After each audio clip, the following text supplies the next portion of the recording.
நினைத்தாலே முத்தி தரும் திருவண்ணாமலை அண்ணாமலையார் கோயிலில் இன்று மாலை மகா தீபம் ஏற்றப்படுகிறது.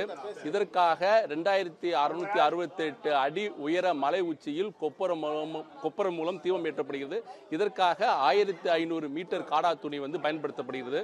இந்த காடா துணியில் தீபம் ஏற்றுவதற்கான கம்பம், அதாவது தீபம் கம்பம் இங்கு உள்ள தற்போது நாம் இருக்கும் அங்காள பரமேஸ்வரர் கோயில சிறப்பு பூஜை செய்யப்பட்டிருக்கிறது. இந்த கம்பம் என்பது அங்காள பரமேஸ்வரர் கோயில பர்வத குல ராஜ மரபினர் மட்டும்தான் அவர்கள் பூஜை செய்து இங்கிருந்து பெரிய கோயிலுக்கு எடுத்து செல்கிறார்கள்.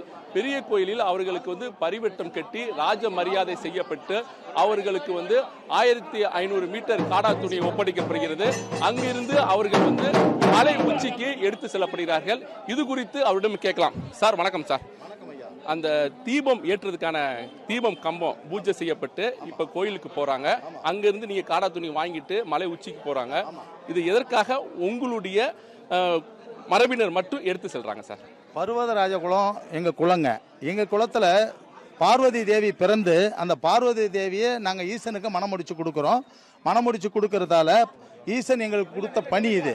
இதுல தேவர்களுக்கும் அசுரர்களுக்கும் ஒரு காலத்துல சண்டை நடக்குது.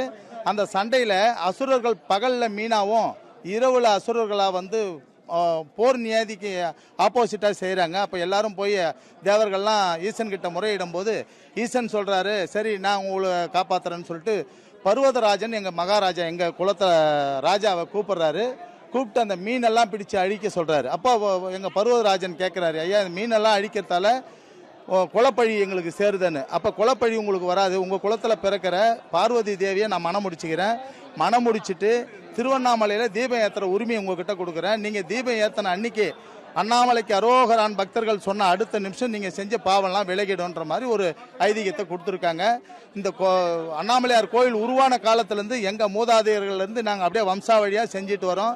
இதுக்காக எந்தவித பிரதிபலனும் கோவில்ல இருந்தோ எதுவும் எதிர்பார்க்கறதில்ல. முழுக்க முழுக்க தெய்வ பணியை சிறப்பா செய்யறோம்.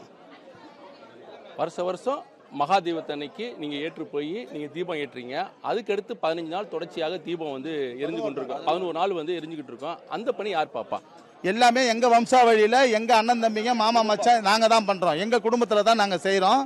அதுக்காக இந்த தீபம் ஏத்துறதுக்காக இந்த எலால் கொம்புன்றத எடுத்துட்டு போறோம். எலால் கொம்புன்னா மக்களுக்கு தெரியுற மாதிரி சொல்றேன், தீப பந்தம் இது தீப பந்தத்தை எடுத்து போய் இதுல தான் அங்க மேல தீபம் ஏத்துறோம். அதே மாதிரி இங்க அண்ணாமலையார் கோவில்ல பலிபீடத்தாண்ட அகாண்டம் வச்சு தீபம் ஏத்துறோம். இதுல சில வருஷமா அரசியல்வாதிகள் ஒரு சிலர் அது மேல ஏறி தீபம் போடுறாங்க. அதனால சில அசம்பாவிதம் திருவண்ணாமலையில நடந்துச்சு. அதுக்காக நான் மன்னிப்பு கேட்டுக்கிறேன். முழுக்க அண்ணாமலையார் கோவில்லையும் சரி மேலையும் சரி பர்வதராஜ குலத்தார் மட்டும்தான் தீபம் போடணும், வேற யாரும் ஏறக்கூடாது. மலை ஏறும் போது இந்த வருஷம் கட்டுப்பாடுலாம் வச்சிருக்காங்க. மலையோட நிலைமை எப்படி இருக்கு, நீங்க எப்படி போறீங்க? ஏற்கனவே ஒரு வாரத்துக்கு முன்ன கலெக்டர் தலைமையில மாவட்ட ஆட்சியர் தலைமையில ஐஐடி எல்லாரும் வந்தாங்க. நாங்க போய் மலை ஆய்வு செஞ்சுட்டு வந்தோங்க.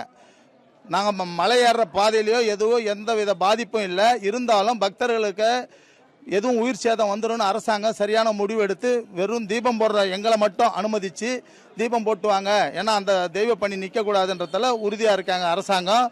அதுக்காக எங்க டீம் கொண்ட 80 பேர் எங்க வம்சாவழியில 80 பேர் நாங்க திரியெல்லாம் எடுத்துக்கிட்டு இன்னைக்கு ஏறுறோம்.